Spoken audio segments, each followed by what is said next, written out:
Welcome to another episode of When You Understand. To kick things off, here are the answers to last week's twists. Did you figure them out? If you didn't watch last week's episode or don't particularly care about the answers, feel free to skip ahead to this week's stories. I've added chapter breaks to the video. But before then, let's check the answers. First, body in the wall. A man hears news of a body being found in the walls of the apartment his friend used to live in.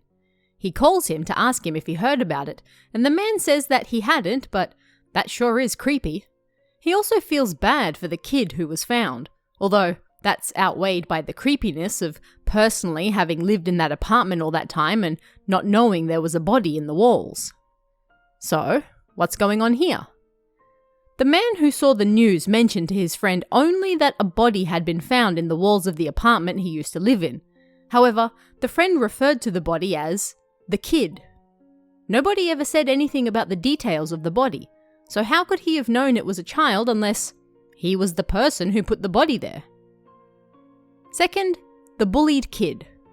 A young boy is often picked on at school, and this makes him snap at his mother who is worried about him back at home as well.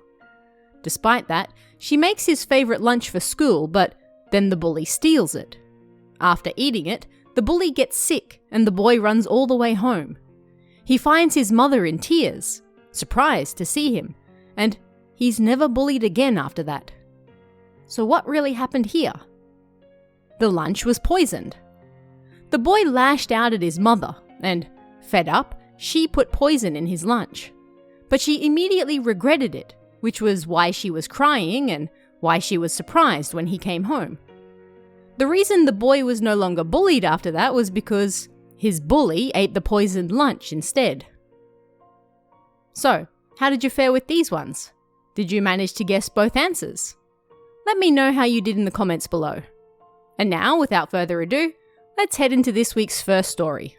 This one's called The Car Accident.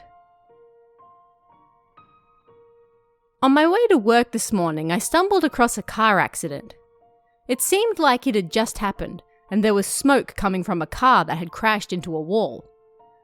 The car was not in a good way, and I was just thinking about how bad it must have been for the people in it when I heard a voice. I looked closer, and where the window should have been, I saw a woman's face. She was moaning something. I moved in closer before I could stop myself and told her everything would be okay. "It hurts. It hurts. Help me," she kept repeating over and over. Relieved that she was still conscious, I quickly called the police, and when they arrived, they asked me a few questions before letting me continue on my way to work. During my break, I was telling my colleagues about what I saw when news of the accident suddenly appeared on the TV. Today, around something o'clock in something city, a car slipped and crashed into a wall. The driver, a woman, was killed instantly. She was pinned between the vehicle and her head severed, which is believed to have killed her instantly. Even though she was still talking when I saw her, she ended up dying. I put my hands together in prayer for her. So what do you guys think really happened here? Let me know in the comments below. And we have one more story for you this week. This one's called A Mother's Love.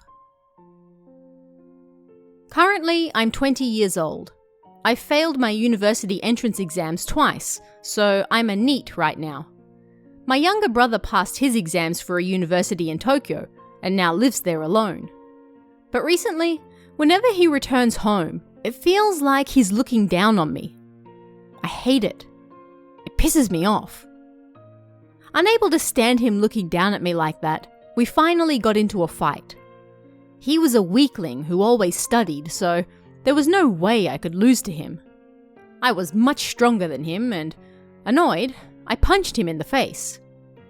But it still wasn't enough. He still upset me. I went to Mum to talk about it. "You won't be able to see him soon, so you should make up.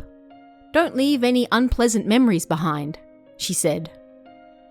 This is just a hunch, but I think he doesn't have much time left.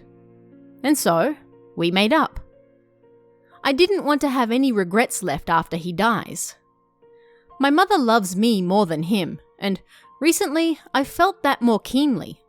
You see, whenever I get injured, we always get more insurance money than when my brother gets injured. I know why. It's because I'm more important to her. It's for your future, she said, recommending the insurance to me, but not my younger brother. And every night she brings me a drink of sweet cocoa and tells me to do my best. Maybe I've been trying a little too hard though, because I've been feeling more and more exhausted these days, but I need to keep trying so I can make my mum proud of me. I know people might say I have a bit of a mother complex, but I really do love her. So what do you guys think really happened in this week's stories? Leave your answers in the comments below and then tune in again next week to find out.